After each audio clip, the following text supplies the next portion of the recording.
Hello there and welcome to another episode of World of Tanks with Ungainly Titan. We're here on Heillbronn and I'm on the M26 Pershing, the Tier 8 American medium tank, which I've recently unlocked the top package in the Top Gun, and yeah, it makes a significant difference even though it's a decent tank with some of the lower packages. So I started out here in the northern spawn, practically on the eastern side of the map. However, I decided to go to the western side of the map. Not altogether sure why. I think it might be just out of habit more than anything else. I've been doing it a lot lately. I've been spawning probably further west and coming up the western side of the map. I also noticed that the western side of the map, while some tanks will go to the town most of the time, occasionally they don't, but usually some of the heavier tanks will go to the town.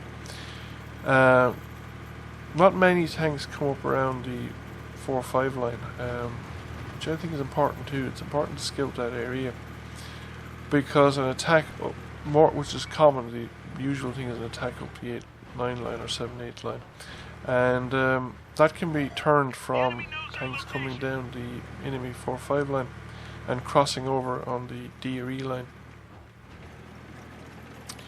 Now I got spotted there and something must have happened in the room, because I just stopped the tank there for some reason and did not react at all to the M26 coming up to me.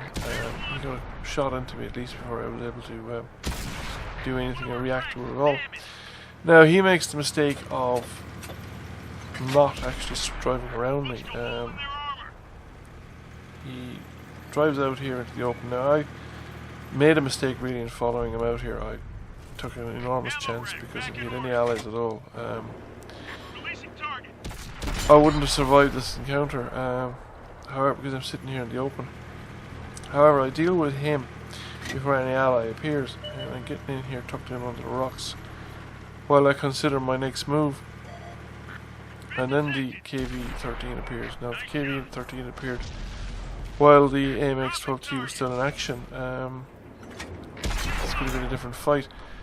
By the time the KV-13T appears, there's a load of allied tanks around me, and he just gets annihilated, I think, before he knows what's happening.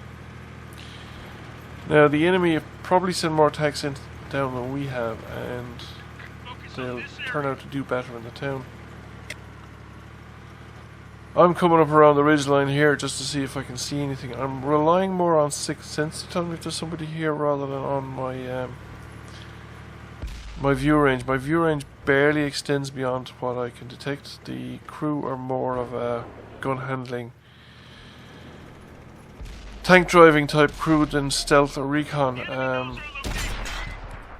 I think I have recon on the crew, but and I have coated optics to the tank, but I don't have. I have brothers in arms as well, so I think that's. But you know, I don't have situational awareness. I don't have any extra skills, and I don't have any of the stealth skills. So it's a fairly basic crew. So the SU-12244 pops up there and justifies my decision not to actually rush across that stretch of open ground. However, he took fire from quite a few of our tanks, so he's not hanging around on top of the hill where he was. There's a heavy tank pushing around the hill where I was earlier on, around where that KV-13 went, but he's been met by another heavy tank. And I reckon if we can put pressure and get rid of these guys here in front of us, the T-29 and the VK-3600 that's with it, I'm not too sure exactly what flavour of VK it is, but it's someone of that line, and push this side, we can break through probably into the enemy rear, and we then have the enemy divided and at our mercy because we're in multiple locations and they're split up and they're not able to support themselves. You know, to support each group is not able to support the others. The enemy tanks in the town have broken through, but they've still a bit of a drive to make it back to the cap circle, and there's at least one heavy tank back at the cap circle to keep them occupied. Plus the medium and heavy, or the tank destroyer and heavy in the middle, and this forced with me moving up here. So I decided there wasn't anything coming up on sixth sense. Nobody was shooting at me. It was probably safe to come up this side because then I can get flanking fire onto the T-29. And that will force him to either retreat, which is what he should have done, rather than sitting there taking damage from me. Because as soon as he turns his turret to me, the tanks in front of him just rush up, and they can take their shots, take their time taking their shots, because they know he can't shoot at them. It's usually a mistake to turn your turret if you're being shot at on the flank before you've gone into cover. Either go into cover from the flank or go into cover from the guys in front of you and then turn your turret. Turning your turret while there's still tanks shooting at you from the front is a bad idea. Now the turret in the T-29 is pretty tough and they won't necessarily penetrate the side of that turret, but a lot of other tanks have quite soft sides on the turrets, and if you actually turn the turret, you're making your tank far more vulnerable and they're getting side shots into your turret. So yeah, once you start taking flanking fire, you're better off to vacate the location you're in and move to somewhere where you have cover either from the guys that are in front of you that you were firing at, or you've come cover from the flank, preferably even both, and then you can reassess the situation and decide who you're going to engage. So there's no enemy tanks up near the cap circle or the enemy rear area, and the guys that were at the tailing edge of the push south have actually turned very promptly back to defend the base to take out the tanks behind them. So that was the SU-12244 over there, but I didn't get any decent shot at it. Now the guy defending the cap circle is in trouble, and I'm wondering whether to come around this hill left or right, but I eventually decided to go for the right. And it was probably the better decision. It is the shorter route. However, the team has responded so promptly to the threat coming out of the town and from the centre that most of the tanks in the centre have been wiped out, and I haven't got as much as a sniff at them.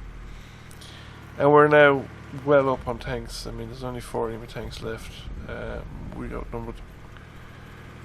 So we're coming around here, and question of how many is left. There's 4 of them left. They're all down here and they're starting to cap, but I don't see them successfully capping or even beating all the tanks that are coming in to defend the cap. So we'll pop up and see if we can do some damage. We can get a shot in the T-25-2, drop back for the reload. The T-44 is frantically trying to evade. I mean, he's not going to try and successfully cap at this point. He's wiggling his tank and stuff like that. He'd been better off using the T-25 for cover or something. Or at least try something like that. So we finish him off, and we won't get the reload on the SU-100 or SU-101M. So that's it. Game over. 13 damaging ribbons. An assortment of assisted and critical damage ribbons as well. And how did we do? Well, we did over 2,500 damage. We did nearly 1,000 assisted damage. We got Confederate medal and a 2nd class mastery. And we came 3rd by experience and number 1 actually by damage. So that wasn't bad. Thank you for watching, and I hope you enjoyed the video, and we'll catch you again soon.